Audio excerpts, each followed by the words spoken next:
So what do you think of when I bring up the word resilient or resilience? By definition, it means to recover quickly from difficult conditions or a difficult situation. And maybe in simpler terms, you think of it as making lemonade when life gives you lemons. But if you faced any of these challenges in your life, and I'm sure 99.99% of us over the age of 45 have, you know it feels way different. Not as simple and definitely not as easy. So I'm really excited and very fortunate to have with me here today, Gabbe. Gabbe Smith is an amazing woman leader, and today she'll share how she has overcome some of the difficult situations life has thrown her way, how she came through them, and how building her personal resistance has made her stronger and a better leader today. So join me to hear more about Gabbe's story.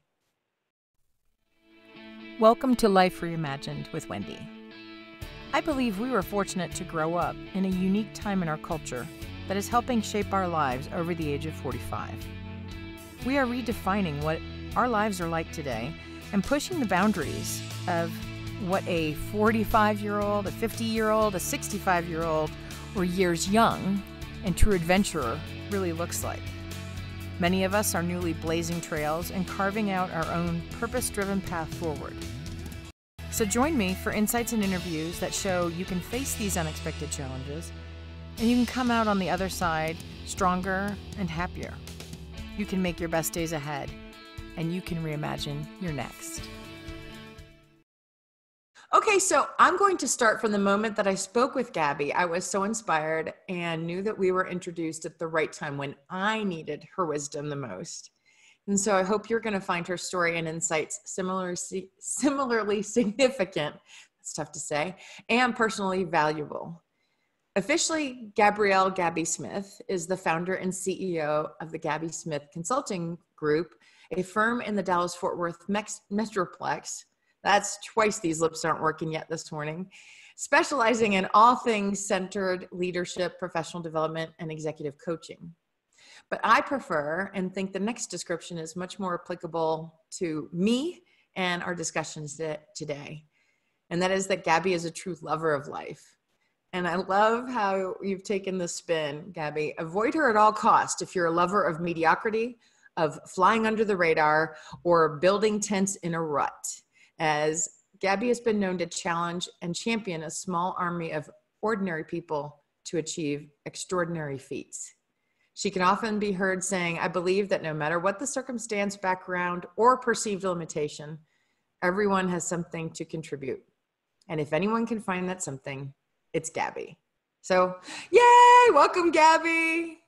Thank you so much for joining me today and agreeing to share your story.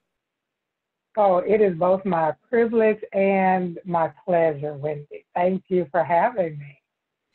Well, so as you know, the podcast is titled Life Reimagined, and we're specifically trying to share stories of how we're not on the same road path that we thought we'd be on.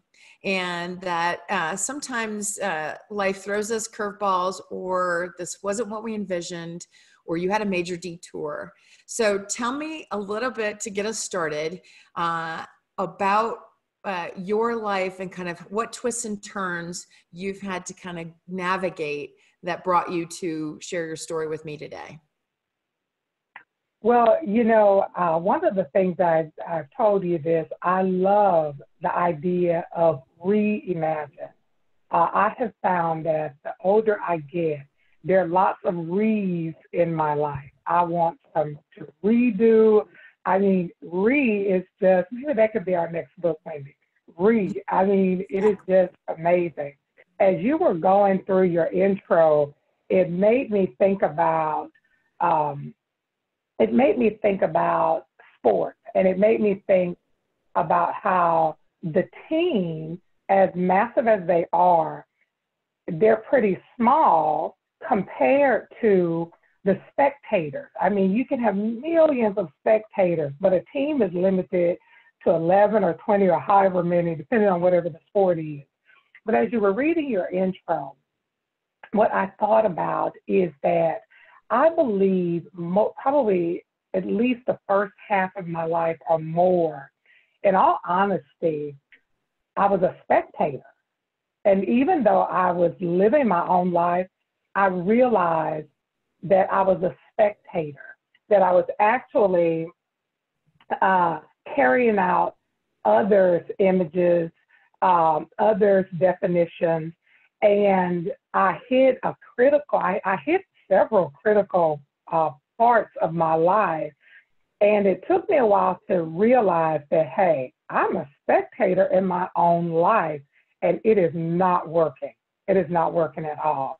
So I think in a nutshell, that's the thing that brought me to you. Very good. So are there either one or two really key moments that you really, I guess, exemplified for you more significantly than others? Something that really got your attention and said, I need to do something differently? Yes. I think I had two things. One of them, it was the start of everything. I was in my ripe age of in my 30s. And so I think the initial thing was I relocated. This is the funniest thing to me, just saying it. So I was on my way to California. At the time, I was living in New Orleans and Narland for the natives. Right, but yes, I was living in New Orleans, and I'd gone there to college. So I was there for my undergrad and also my first graduate degree. And I had been there for a number of years. I was working in my first professional job, and I sensed just something within me. I wanted more, not more in quantity. I wanted more in quality, in the sense that, again, I was on this script. I was carrying out this script. You know, you graduate high school, you go to college, you find you a good job, whatever that means. You find you a good job, and, you know, you go. But I was wanting more. I had been in, my degrees were in psychology, and there was a university that I wanted to attend in California. And so I was on my way to California, and I was with a friend of mine that was relocating to Texas. So the long and the short of that story is 21 years later, I'm still here in Texas. So that was the start. But here's the thing. It was a perfect storm relocating to Texas. So I knew I was going to be here for a period of time. So she and I both, as a matter of fact, we had done some preliminary legwork, make sure, you know, we secure a job. I was going to stay with her for a little bit, move on, that kind of thing. And everything was working just fine until we got here. We got here, job fell through. I mean, everything, there was a hole that we were just blissfully heading towards, and we were the only two that didn't know it was a hole. So that was the big thing. But this was the be all to end all. It was the year 1999. Oh, so great. Remember Y2K? Right. So remember Y2K? Oh, yeah. It was all going to end. We could not be here today. Right. Yep. Right. So on top of that, we're headed into this hole, and months later, the world was going to end. Okay. So it was the craziest thing, Wendy. I can remember at that point, it was just like every vision that I had for myself and for my life, it was as if my sight had been taken from me, because I couldn't see it. I felt like I was groping. I couldn't see it, and I definitely was not living it. And I can just remember at that time finally getting some footing. And during that time, I realized from about January to almost October of that year, my mantra had been, I don't want to go through this again. I don't ever want this to happen again. I don't want to go through this again. And it was something about the change of the season, the natural season. It was something about the change of the season that I came to a change in my season. And at that point, I heard myself. And I don't know if you've ever had the experience where you get tired of hearing your own self say something over and over. Yes. Well, I had that moment. And I realized the next time I said, oh God, I don't want to go through this again. Oh, I don't want to experience this again. I continued the sentence this time. I said, you know what? God, I don't want to go through this again. I said, you know what? If perchance I do, I'm okay. I'm going to beat my own record. I said, I'm going to beat my record. I'm going to get through it quicker, faster, with less complaining. That was my thought. That was my thought. Let me get something. My nose is running. So I just remember, that was my defining moment. Yeah. I said, you know what? I felt like I was being haunted. I said, I am not going to live a life of fear. I'm not going to live a life where I'm white knuckling and bracing myself over what could be. And I just surrendered up. I said, forget it. By some miracle, I survived. So I'll just keep surviving, if nothing else. And I think that was the biggest thing for me, coming to that defining moment. And then my next big one was turning 41. And we can 41. Get to that later. 41, though, not 40. 41. 41. Not 40. Okay. 41. 41. So when I can remember, so I had this thing where, you know, I went through these defining moments. That was such a good thing for me to learn to live in the moment.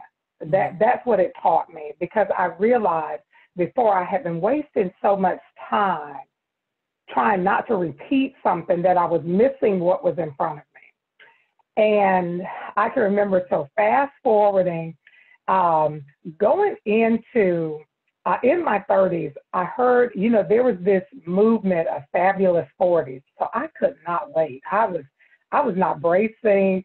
There was no over the hill. I was waiting for 40. So 40 came, had a big party. Oh my goodness. I'm moving into this fabulosity, as it was called on all the magazines. Yeah. So I was so happy about that. So I can remember, so I had 40, and I think I celebrated the whole year. I even had some friends that indulged me. My birthday is on January 10th. And so every 10th of the month, I had some, you know, these wild women. We would do something on the 10th of every month. And I remember, so I went into 41. And so I was in Chicago, right outside of Chicago. We were doing, there was a seminar, and I was on a steering committee. And so I can remember I was on the bus, like we were being chartered from one spot to the next. And I was attempting to read the itinerary, and it kept getting closer, and then I couldn't see it, so it kept getting farther and farther. And so I had a colleague next to me. She's just cracking up. And I was like, what is this? What is wrong with her? So she said, girl, you had better get to the doctor. She said, you had better get to the doctor, get your eyes checked. I said, oh, I can see just fine. I said, who printed this so small? Mm-hmm. Yeah. So I went on. So sure enough, things were just really blurry that whole trip. It really was. So I said, well, it's time for me to get my exam. And I'm not going to the optometrist. I said, I need these nerves checked. I'm going to the ophthalmologist. Very good. And so I said, check everything. Because by that time, I was like, oh my goodness, some kind of cloud is coming over my eyes. So I went to the ophthalmologist, and he's been in our family for years. So I'm sitting there, and he's just, all he said, and he's just grunting and moaning. I said, oh, for sure, I'm gonna have to have an eye replacement or something. What is going on? So finally, he turns off the light, and he said, okay, I can see it. And I'm like, lay it on me. What is going on? And he said, you're 40. And I'm waiting for the rest of the sentence. And so then, just to keep from going off completely. I said, I'm 41, thank you. And so he quickly comes back. He said, well, you had a year of grace. I said, what kind of year of grace? He said, your eyesight declines at 40. And I said, just because you're 40? I said, is that what you got at medical school? I said, is that what they taught you? Is that all what those years of training? Right. I said, you don't have a bigger term. Make me feel a little bit more important. Give me a name to something I can't pronounce. He said, no, you're 40.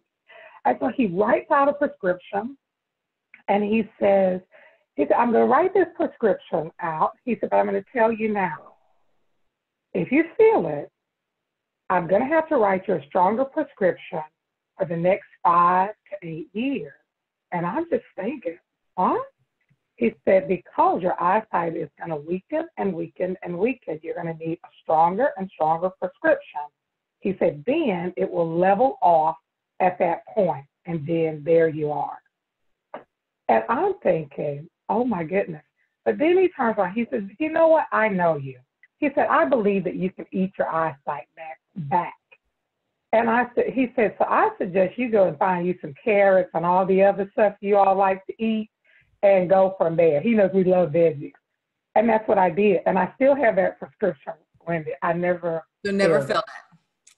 Never filled it. And so from there, but that was up here. From there, that entire year of being 41, it was constantly something that was declining. My body started doing these really wonky things. Mm-hmm.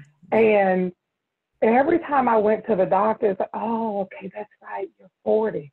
And so the whole year, I'm 41. And again, well, you had a year of grace. Like, is that some kind of consolation prize, you know? And so at that moment, I just realized all the changes, and I realized that everything around me was consistently changing. And here's the thing, Wendy, and I know that you know this well, because I'm deeming you my new mentor, because you're a few years ahead of me, so you're my new mentor. Just a few. But, you know, the thing that I realized is that things are always changing around me. Mm-hmm. And whether I'm conscious to it or not, it does not require my permission. It's doing it all the time.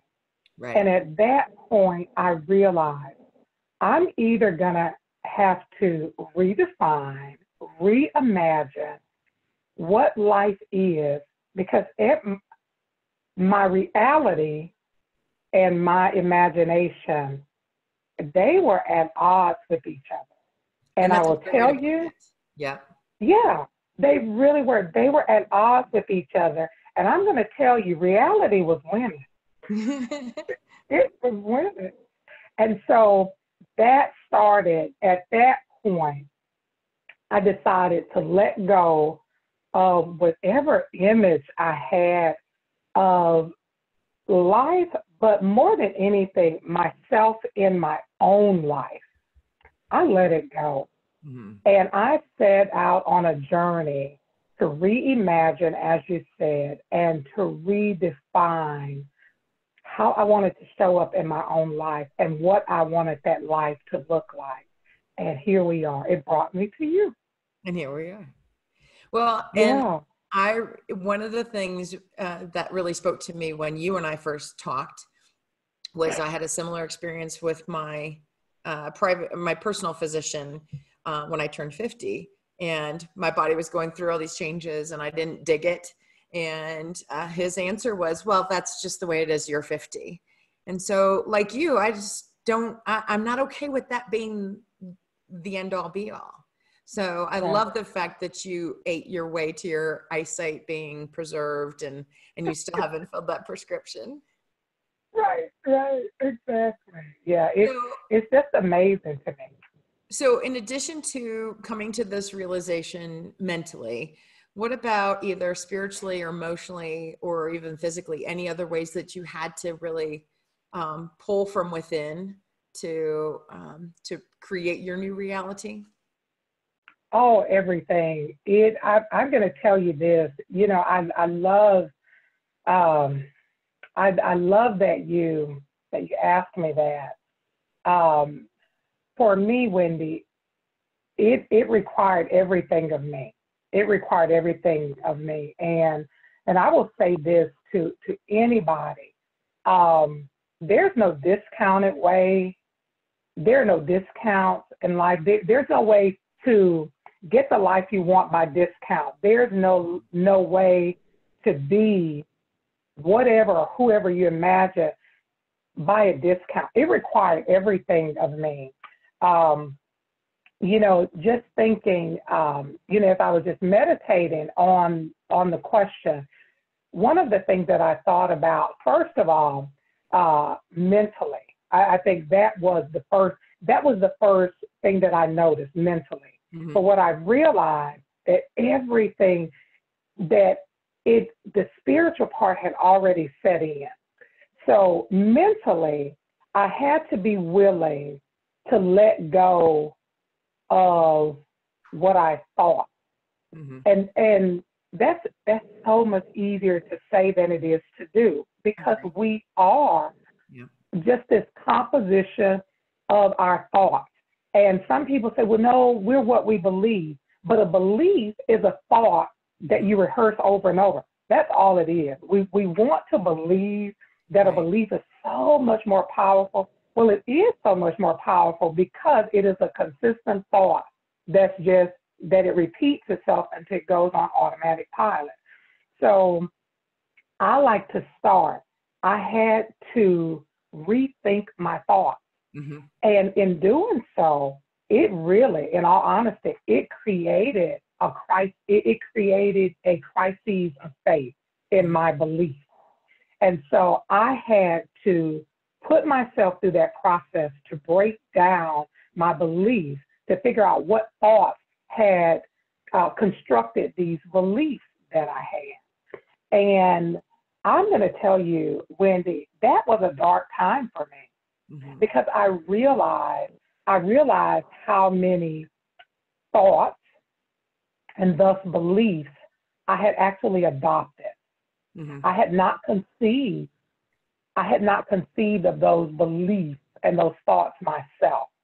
I realized that prior to that time, I was riding over those milestones, you know, in my 20s and 30s. I had been riding over those milestones in a boat that I didn't buy, but I don't know why I'm getting this image of, you know, these waves. But I realized that, and let me back up. I know that it's natural. It's a normal thing, because we don't come from just ourselves. We come from systems and tribes, and we carry what holds us as we go. Right. And it wasn't a thing where those things were wrong and now I need to find the right deal. It wasn't that. I have learned to define my moments by what's appropriate at a given phase. Right. And when I looked at it as, okay, is that appropriate now for where I am? And I found that in doing so, I could honor those people and those thoughts and those beliefs that had brought me to where I was at the time and where I am, but still give myself the room to reimagine where I am now and what it is my life requires. So that was the first thing, my thoughts mentally. And I love my mind. I love, part of it is my background, but I think my background has to do with the fact that I love the mind. I love the brain. Oh my goodness. If I could live life over, I think I'd be a neurosurgeon, a neuroscientist. I love the brain, and thus I love the mind. And so at first it was a very dark time. It was very daunting. But then as the more I put it in perspective, it was like a quest for me.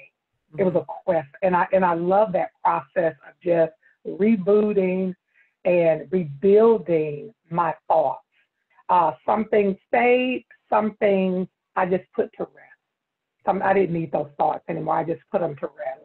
And so mentally, that started to move me in physically. I started to look at myself physically like you. I'm not going to accept the fact that, okay, yes, some things, well, first of all, physically, I will tell everyone gravity is real.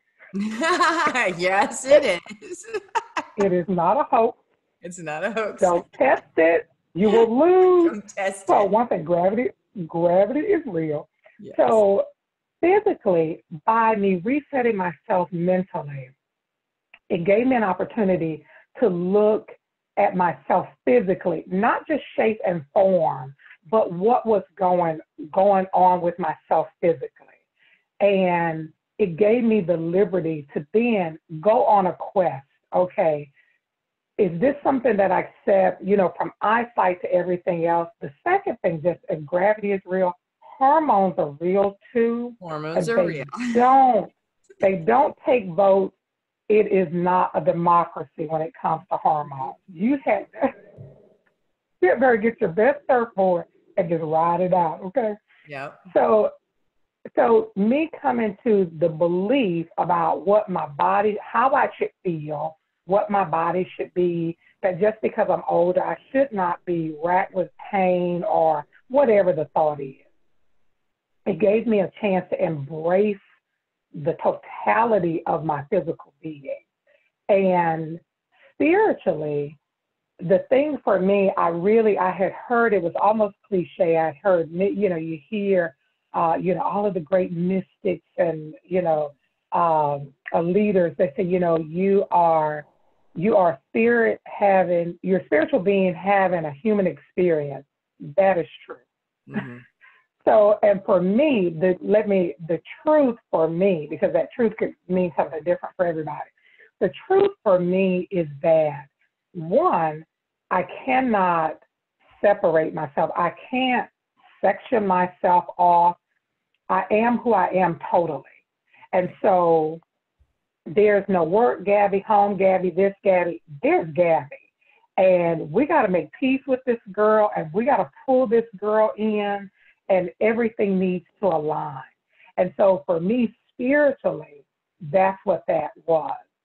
The other biggest thing for me, when it comes to spiritual, for me, spiritual it's the composite of everything. But also within that, for me, there's a God of my understanding. And I can remember years ago, I love recovery circles. I love a good recovery group. And I just remember, there's always the God, the God of your understanding. And so I'm a Southern girl, Southern religion, that kind of thing. It's like, okay, that sounds a little hokey. But I'm going to tell you, I love the God of my understanding, not the God of anybody else's understanding. It's the God of my understanding. And as my understanding progresses and it expands, the God of my understanding does as well. And so for me, my relationship to my higher power, my higher being, my God, it just expanded. And so again, it was no longer this tug of war. And my God is God. It's God, that kind of thing. And so I don't need to be at odds with anybody, but more than anything, I don't need to be at odds with myself. And that was that journey, that mental, physical, and spiritual, the spiritual revelation and imagination and redefining. It took everything in me. When I tell you everything in me was tried, it was. I just felt like everything in me was turned over. And I had to go through an excavation process to see what's what, diamond or coal, whatever the case is. So, right. Yeah, so. No, you raise a number of well, I take a number of things and that resonate more personally for me that I think others our age are feeling. A couple of key things that you mentioned. One was judgment in all the beliefs we grew up with.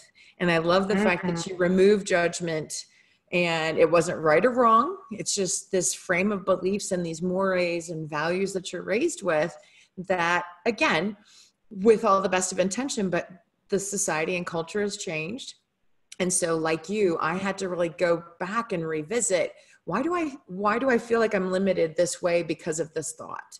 Or why do I believe it's just X or Y? It's not, X, Y, A, B, C, D, or E. So I think removing the judgment label or perspective is truly significant, not only for you, but for me. And I'm sure resonates with others, but then also how you reframe everything around you, and you see yourself more holistic than I think I even had the capacity to do when I was 20 or 30. And I love also how you reference it like you were a passenger in your own car in the boat and just a spectator. And I didn't think that at the time, right? We were on top of our game, right?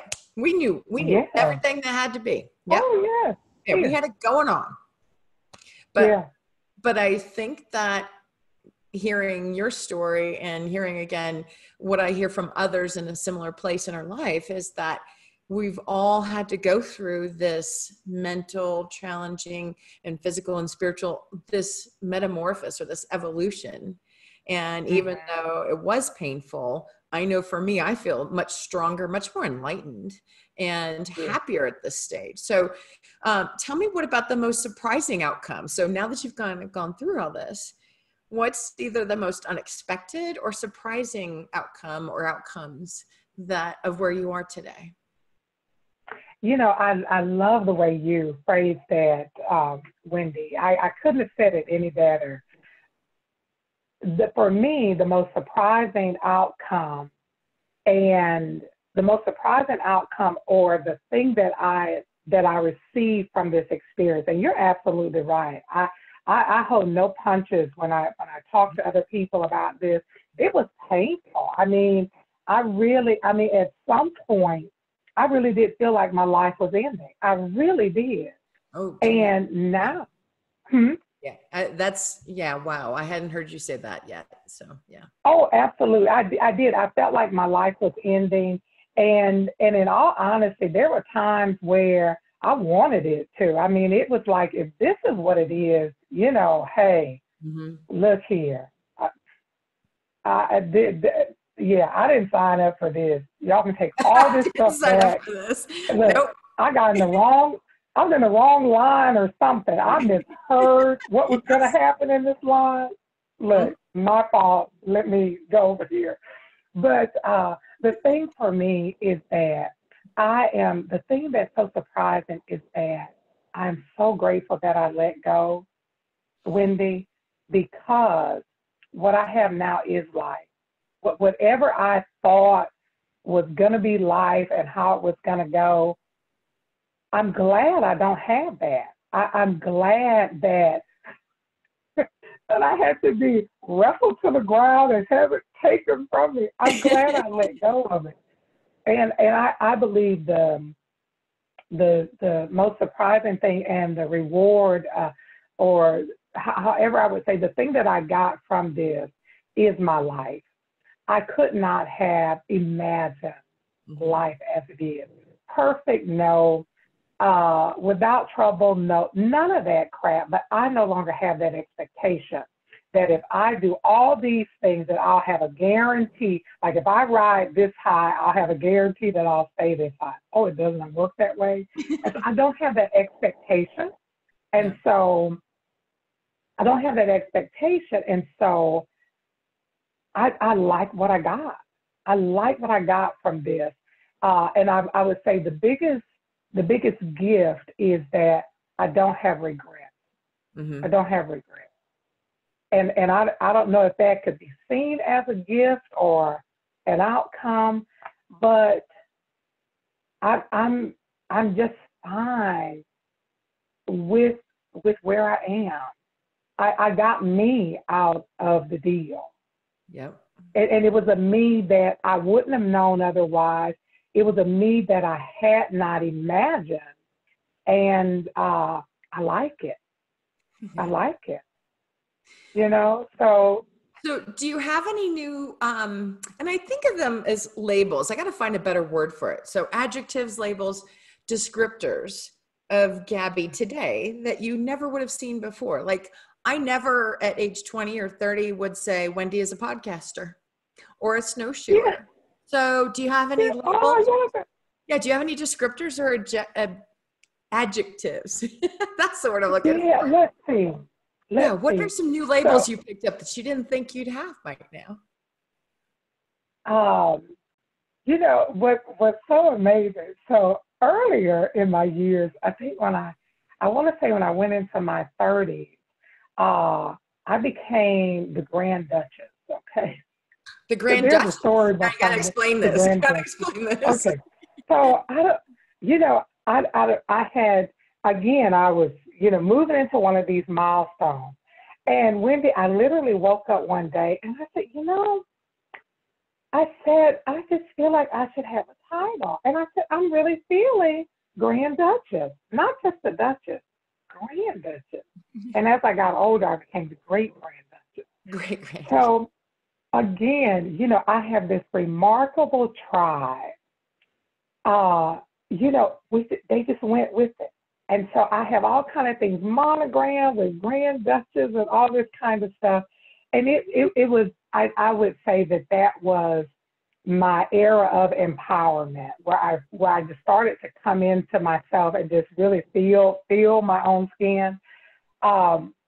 Now, I would say one of the biggest things, a lot of people refer to me as coach. I never thought I'd be a life coach, okay? Never thought about that. I'm an advisor, I'm a consultant, and those are no fancy words. I mean, it has no magic like Grand Duchess. I would much prefer no magic. Right, there's no magic to it, but there is something honorable about it in the sense that somebody finds value in my experience. Somebody finds value in my journey. Yep. And to me, that is very humbling.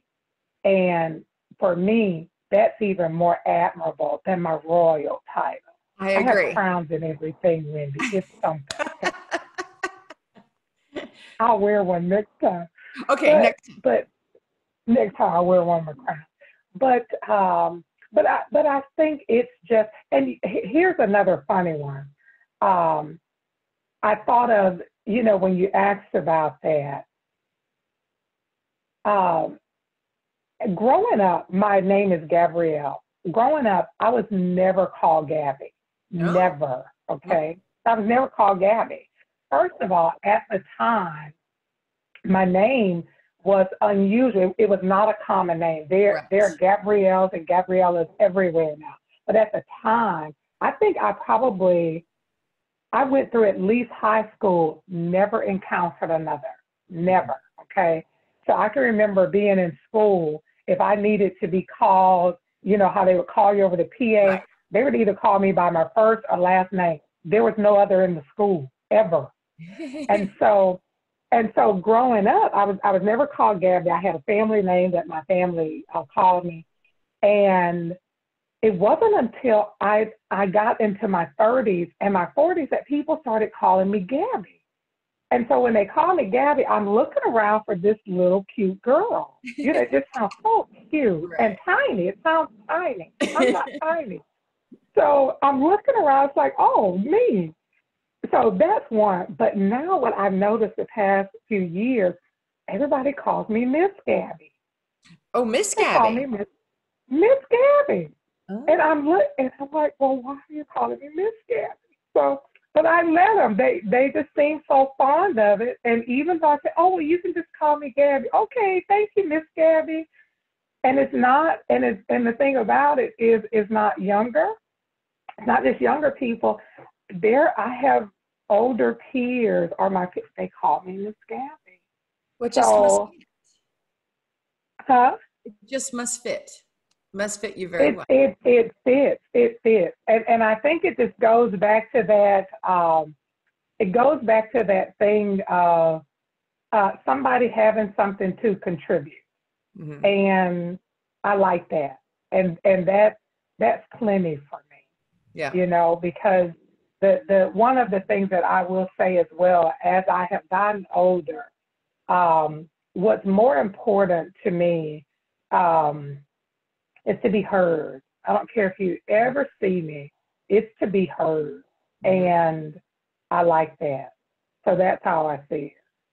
Oh, very good. Well, I can identify as well with older people calling you Miss, because I'm Aunt Wendy to a lot of folks. And, for a 14-year-old to call me Aunt Wendy is wonderful. But I admit that somebody in a grocery store seeing a 50-year-old man call me Aunt Wendy is a little, get a little funky face, like, Aunt Wendy? Right. Yeah. But it's good. It's good. Right. I love it. Okay. So on a very different note, I do think that we're in an interesting generation because we're learning mm-hmm. from our boomer predecessors, and we have millennials who have a whole different way of life behind us that we're mm-hmm. learning from and observing. And so, we grew up in this really unique time in the culture where television was changing. I mean, television, you had Mary Tyler Moore, and you had women working and divorced women on television. I didn't know anybody who was divorced. Right. So, mm-hmm. so tell me, just to end on a little more fun note, share either something from the 80s or 90s, whether it was a song, a movie, a show, something, a cultural reference when you were a kiddo that still either really resonates with you or is a mantra for you, or just something you loved that, was part of your integral development of who Miss Gabbe became. Oh yeah. Oh my goodness. Greatest eras of history. So the one that I can just hear the song now. So it's the show and the song. It's Facts of Life. Oh yes. Oh my goodness. Yes. Natalie and Blair and Trudy. Yes. Oh, I just love it. And I love that show, and I can remember the lineup, and I just watched those other ones just to get to Facts of Life. These girls that are away at this boarding school, and they were from all walks of life. Remember Joe? They were from very different. I love it. So they were from all walks of life, and I forgot about how. I know, remember that? And the song was, you take the good, you take the bad, you take them both, and there you have the facts of life. Yes. The facts of life. And I thought about the part of the song because I thought it was so apropos to your book and everything that you're doing. When the world doesn't seem to live up to your dreams. Yeah. And then it says, suddenly you're finding out the facts of life are all about you. I forgot the rest of that song. You're right. Yes. But you know what? I didn't realize, Wendy, as I kept thinking about it, as they grew, because it started out, they were like middle school girls, I think, when it started out. So what I realized is that as they evolved, the song of the show evolved as well. Yeah. Because then it started talking about the boys, and then as they got older, it started talking about their careers. And so I think that's the biggest thing. And then when it comes to music, so I just have the best of everything when it comes to music. Like I said, I'm a Southern girl, so you're getting a little bit of country.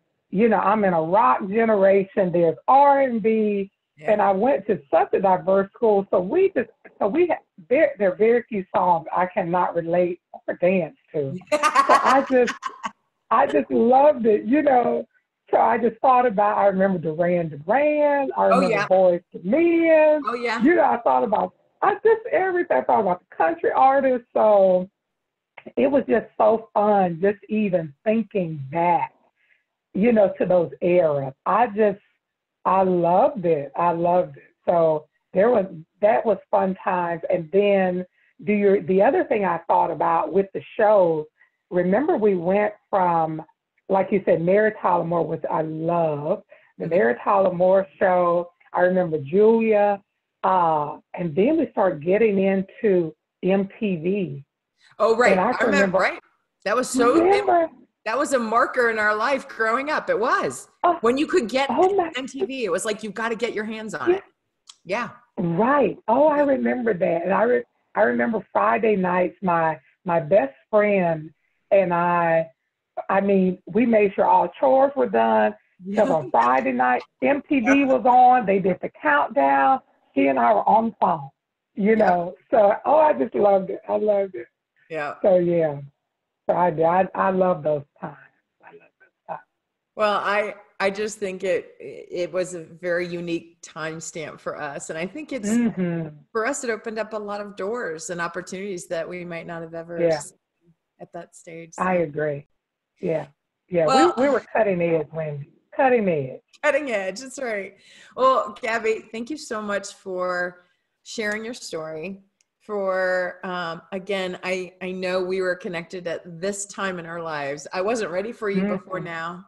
I hear you. But I am so grateful that you are sharing your story and that you agreed to be my very first interview on my podcast. So thank you for doing that. Oh, you're welcome.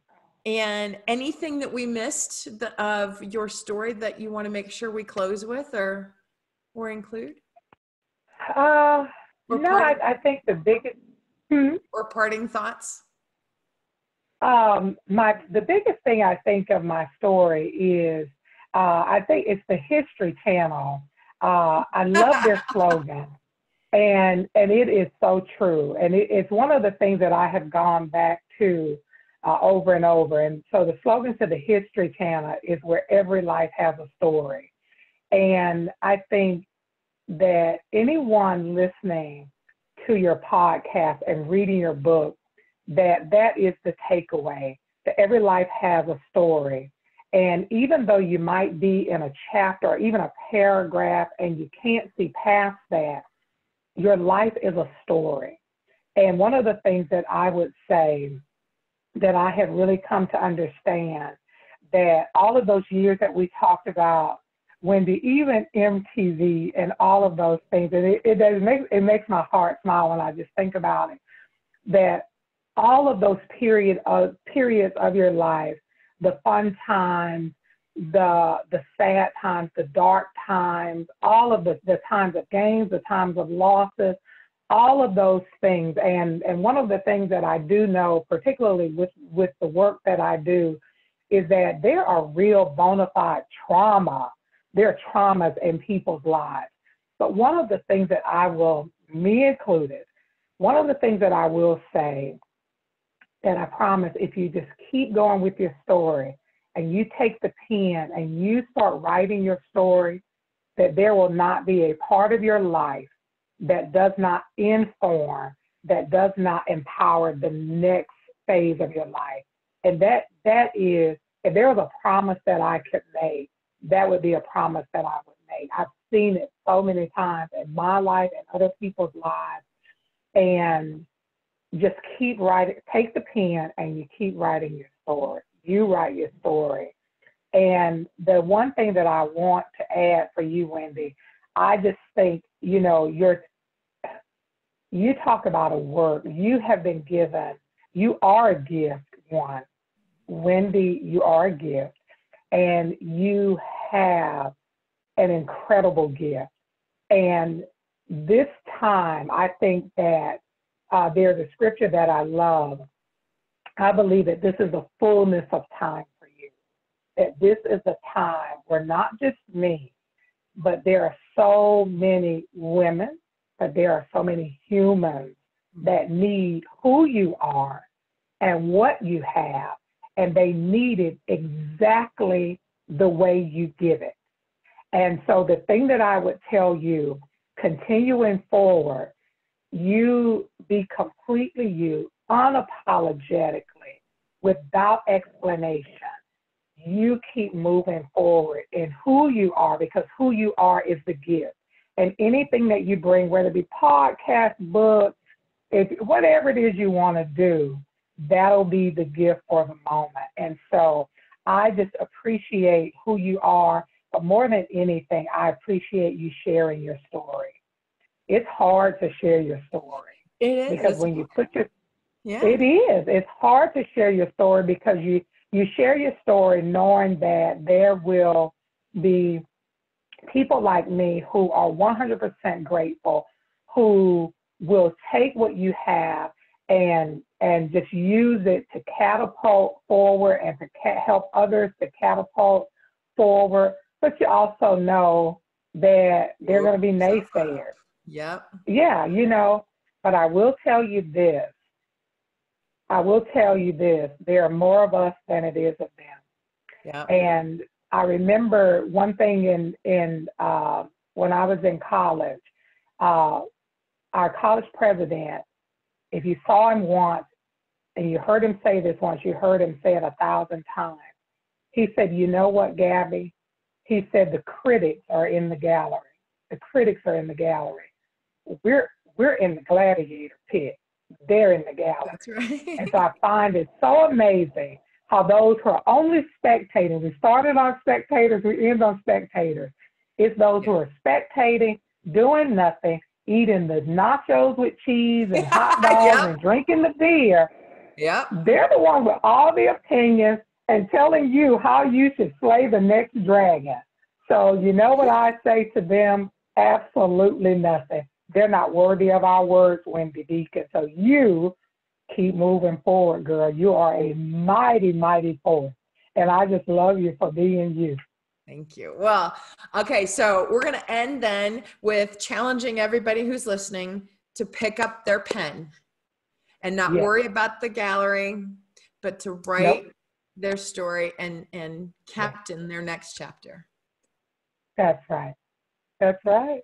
Gabby, thank you so much for doing this with me today. Oh, you are welcome. You are welcome. I'm sure I gave you plenty to edit. Nope, it's all lovely. It's all lovely. So, all right. Well, thanks. Do as you will. Thank you so much. All right. If you are welcome. And so I'll just remind, because I'm still new at this as well, so I'll remind those who are listening and watching, because we'll have this video posted too, to check back often for more stories. I'm going to find more inspirational stories like Gabby's to share. And then we'd like to hear from you as well. So please post a message on this podcast or video and let me know what recommendations you would give to others who are looking to maybe start picking up their pen, but maybe just a little nervous about it. What other advice would you give them to pick up their pen and start writing in their life? So check back with us often. And thanks again for being here. Thanks, Gabby. You're welcome. All right. I think that was awesome.